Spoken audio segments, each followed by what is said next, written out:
જય માતાજી બધાને।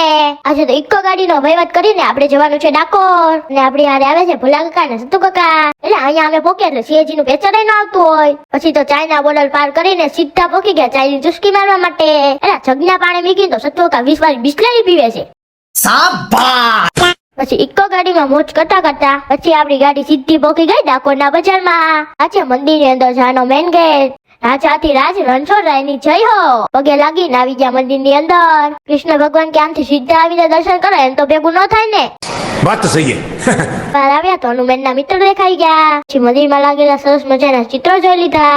પછી બે બાજુ સરસ મજાના મોટા મોટા દીવા જોઈને પછી આવી ગયા મંદિરની અંદર। પછી થોડી વાર કૃષ્ણ ભગવાનના ભજન ગાઈ લીધા। ત્યાં તો અચાનક ડાકોરના ઠાકોરે દરવાજા ખોલ્યા ને આપણને થઈ ગયા અદ્ભુત દર્શન। બધી બાજુ દર્શન માટે બહુ ભીડ થઈ ગઈ હતી। પછી તો આપણે પ્રસાદી લઈને આવી ગયા બહાર। પછી કૃષ્ણ ભગવાનની રજા લઈને આવી ગયા બહાર। લા ડોગેશભાઈ પોરવીલી હું હરી કરે છે? ડાકોર આવો એટલે અહીંયાનો સ્પેશિયલ ગોટાનો લોટ લેવાનો ભૂલતા નહીં। હાલો તો બધાને જય માતાજી।